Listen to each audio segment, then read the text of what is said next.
First of all, you got to look at the money differential here in this deal. Minor leaguers are also in this deal, going from Toronto over to Colorado in this trade. For the Blue Jays, they get another big bat. Does that mean maybe they now take one of their other bats and trade that for pitching? That's possible, so we got to watch what deals happen after this. Tulowitzki has more value than Reyes does. He's a middle-of-the-order bat. Both are health risks. For the Colorado Rockies, they get out of about $45 million over the next several years that they can now reallocate towards pitching in the offseason. But for me, Toronto's lineup just got bigger. It just got stronger. But how is Troy Tulowitzki going to do, Alex, on the AstroTurf in Toronto? It's going to be tough. I mean, this is a guy that we always question how many games he's going to play in the season.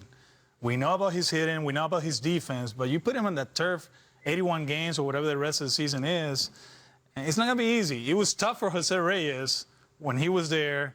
There's another question mark. And the other question is, I can care less if they hit. You know, they've been hitting for years. Can they pitch? I mean, it doesn't make any sense for me. But don't you think maybe this deal was made to make the next deal? I mean, don't you think he has the next plan in place to get the pitching? Because, look, both Colorado and Toronto needed pitching. That's what they both need. This deal and a swap of shortstops, you know, look, I think short-term, Toronto's got the better middle-of-the-order bat. Reyes, you know, is a top-of-the-order guy for Colorado, a little bit different. But when you both need pitching, I think this is a deal that's going to set up another deal. Yeah, when you heard this, it almost seemed like, oh, Tulo, maybe they're going to flip him for some pitching. But like you said, he's played in Colorado. That's tough to play every day. Just as a pitcher, you go in there and pitch one game, and you're sore for an extra day beyond that. So everybody was always excited. Oh, it'd be interesting to see how Tulo does out of this altitude. Well, now you take him, you get him out of the altitude and put him on turf. So it's not really that much better, and he's someone who's been injury prone, and the Blue Jays obviously, Reyes has been hurt, so it's not like it's that big of a deal, but now hopefully you can keep him healthy. Jim, if I'm the Rockies, now you get rid of Tulo.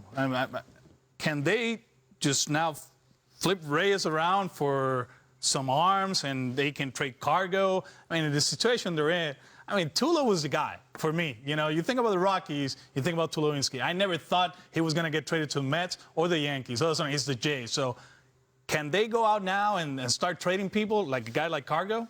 Yeah, I think so. I mean, I think they're going to have to pay some of Cargo, but the fact that Cargo's had such a great month and that he's tearing up, he was just co-player of the week this past week in the National League. Yeah, I think there's a beginning of trades, but again, what doesn't make sense here is for the Rockies to trade Tulo, you would think they would want young players back. You would think they would want pitching back. That's not what they got. But again, maybe they have another deal. Maybe Reyes is going to go to the Mets, or maybe they have another deal to the Padres. Hey, Jose. And maybe Toronto, this is a possibility too. Maybe Toronto takes Tulowitzki, sends him over to San Diego because A.J. Preller has needed a shortstop there, and maybe he's going to end up getting Tyson Ross or Kimbrel in the pitching he needs in Toronto. That's why I'm saying before we sit there and judge too much about this trade, I think it's what's going to be next. I don't think this deal makes sense unless there's another trade after this.